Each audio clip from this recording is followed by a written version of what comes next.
Halo semuanya, kembali lagi di materi USPS part sejarah, di mana kali ini kita akan membahas tentang perkembangan sosial, ekonomi, budaya, dan politik Indonesia dari sisi sejarahnya. Nah, yang pertama kita akan bahas dulu tentang masa praaksara. Praaksara adalah masa ketika manusia belum mengenal aksara atau tulisan, di mana zaman menandai berakhirnya zaman praaksara disebutnya zaman sejarah. Nah, zaman sejarah ini adalah masa ketika manusia sudah mengenal tulisan. Indonesia mengenal zaman sejarah pada abad keempat Masehi, yaitu ditemukannya prasasti Yupa di mana berbahasa Sanskerta dan huruf Palawa dari Kerajaan Kutai yang merupakan lokasinya di Kalimantan Timur. Ada perkembangan kehidupan masa masyarakat praaksara di mana ada penggolongannya. Pertama, berdasarkan geologinya atau lapisan kulit buminya. Ada arkaikum atau zaman tua. Di mana pada saat ini, pada zaman ini, bumi ini masih sangat panas sehingga tidak ada tanda-tanda kehidupan. Zaman ini perkiraannya 2500 juta tahun yang lalu. Lalu ada Paleozoikum atau zaman hidup tua atau primer, berlangsung sekitar 500 sampai 245 juta tahun yang lalu, di mana sudah ada makhluk hidup kecil ya, seperti ikan, amfibi atau reptil. Lalu ada Mesozoikum atau zaman pertengahan atau sekunder, berlangsung 245 sampai 65 juta tahun yang lalu, ditandai dengan munculnya hewan raksasa seperti dinosaurus. Lalu ada Neozoikum atau zaman hidup baru. Ada zaman tersier, kuarter, ya, di mana zaman tersier ini berlangsung sekitar 60 juta tahun yang lalu, di mana muncullah hewan primata yaitu kera. Lalu zaman kuarter dibagi menjadi dua, ada Pleistocene dan atau Diluvium dan Holocene atau Alluvium. Di mana pada Pleistocene ini manusia purba itu muncul, dan pada kala Holocene manusia purba itu telah mengalami perkembangan menjadi lebih sempurna menjadi Homo sapiens seperti manusia sekarang pada umumnya. Lalu berdasarkan arkeologi ya, kita berdasarkan batuan. Ada batu tua atau Paleolitikum, di mana ciri-cirinya batu yang digunakan masih kasar, digunakan pada masa food gathering atau mengumpulkan makanan. Digunakan pada masa ini nomaden atau berpindah-pindah. Kehidupannya itu menggunakan alat dari kapak perimbas atau genggam dan flex. Lalu ada batu tengah atau Mesolitikum. Jadi cirinya kehidupan pada masa ini nomaden dan food gathering, alat yang masih kasar, sudah ditemukan bukit-bukit karang dan dapur sampah atau disebutnya Kejoko Modinger. Kemudian hidupnya di gua atau Abris South Rouge. Lalu ada batu muda atau Neolitikum, di mana ciri-cirinya manusianya itu sudah menetap dan hidup bercocok tanam. Alatnya sudah dihaluskan. Alatnya itu berupa kapak persegi, kapak batu, perhiasan, tembikar, dan pakaian dari kulit kayu. Lalu ada batu besar atau megalitikum, di mana ciri-cirinya itu manusia sudah mengenal kepercayaan animisme, dinamisme, dan totemisme, di mana membutuhkan tempat untuk persembahan. Alatnya itu ada menhir, dolmen, sarkofagus, punden berundak, kubur batu, dan arca. Lalu terakhir ada zaman logam atau perundagian. Ada zaman tembaga, zaman perunggu atau disebut budaya Dongson, dan zaman besi.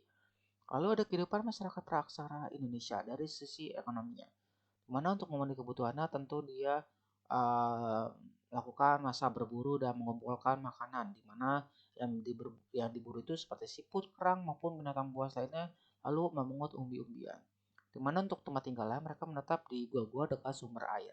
Lalu masa bercocok tanam, di mana mereka sudah mengetahui cara berdagang dan berternak, di mana mereka bisa membuat rumah secara sederhana sebagai tempat tinggal, dan juga sudah mengenal perdagangan secara barter dan juga membuat perahu rakit untuk lalu lintas perdagangan.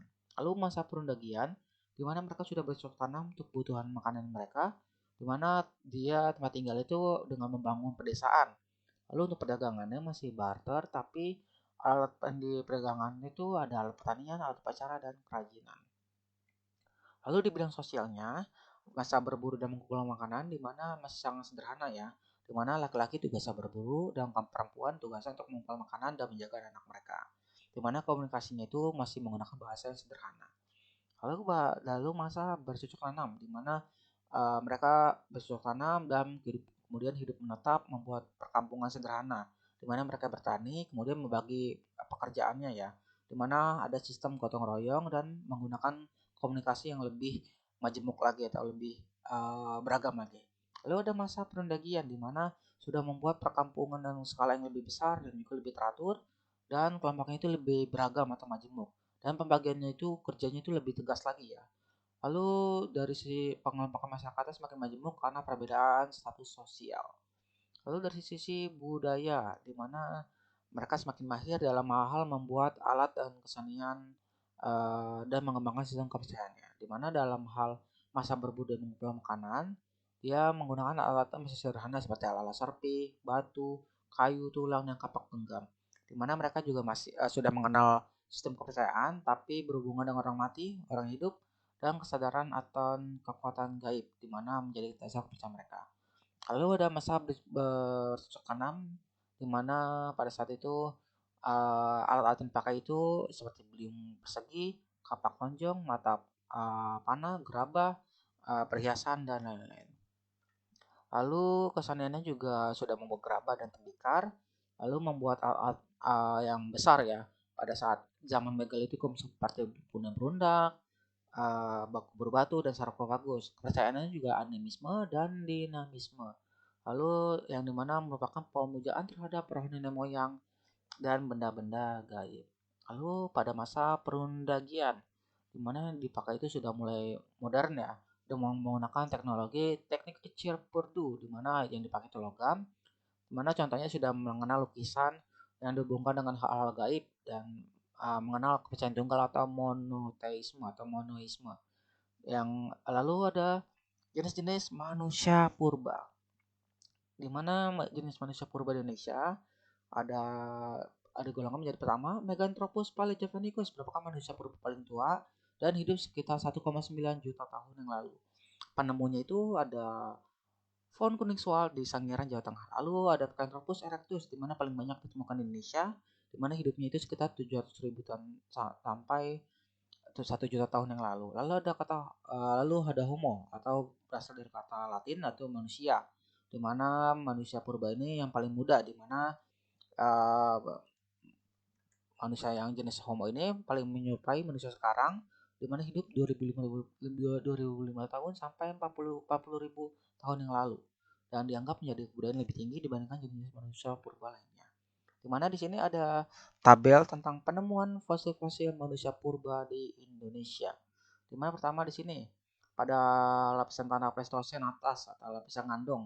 Di mana jenis manusia purbanya itu ada Homo wajagensis, penemunya itu ada von Richthofen, lalu diteliti oleh Eugene Du Bois. Ditemukannya di daerah Wajak, Tulungagung, 1949. Keterangannya itu ada dahi menonjol, berat 30 sampai 50 kilo, tingginya 130 sampai 210 cm. Lalu muka dan hidungnya juga lebar. Lalu dari manusia purba ditemukannya Homo solensis ditemukan oleh von Koningswald dan F. Weidenreich di mana ditemukan di Ngandong, Lembah Bangawan, Solo di tahun 1931 sampai 1934. Lalu Pithecanthropus erectus ditemukan oleh Eugene Du Bois di daerah Trinil, Lembah Bangawan Solo 1890 dengan ciri-ciri manusia purbanya itu ditemukan geraham, tengkorak, dan tulang paha femur secara terpisah dan mampu berjalan tegak. Lalu Pithecanthropus robustus ditemukan oleh GHR von Koningswald di daerah Trinil 1939, di mana ciri-cirinya itu jenis Pithecanthropus yang tertua, volume otaknya itu sekitar 750 sampai 1300 cc. Lalu ada Pithecanthropus mojokertensis ditemukan oleh GHR von Koningswald di mana ditemukan di daerah Mojokerto 1939. Lalu Meganthropus paleojavanicus ditemukan oleh GHR von Koningswald di daerah Sangiran, Lembah Bangasola 1941. Ciri-cirinya itu ada fosil paling primitif atau tua, badan tegap dan rahangnya kuat. Lalu ada kedatangan nenek moyang bangsa Indonesia, di mana banyak ahli yang bilang bahwa bangsa Melayu Austronesia itu yang berasal dari Taiwan tuh merupakan disebut juga sebagai Proto Austronesia, di mana kemudian menyebar ke selatan Tiongkok, Vietnam, lalu ke Semenanjung Malaya hingga ke Indonesia. Lalu nenek moyang bahasa Indonesia juga diduga dari Yunan, di mana ditemukannya artefak yang ditemukan di daerah Yunan. Contohnya itu ada beliung persegi, kapak panjang, gerabah dan juga tembikar. Lalu ada teorinya itu ada kedatangan Proto Melayu, di mana bangsa Melayu Austronesia dari Tonkin bermigrasi ke Indonesia tahun 1500 sebelum Masehi, atau bisa juga disebut juga sebagai Proto Melayu atau Melayu tua, di mana mereka kemudian uh, kedatangan mereka membuat ras Austromelanozoid terdesak ke dalam pedalaman, kemudian menjadi suku Papua.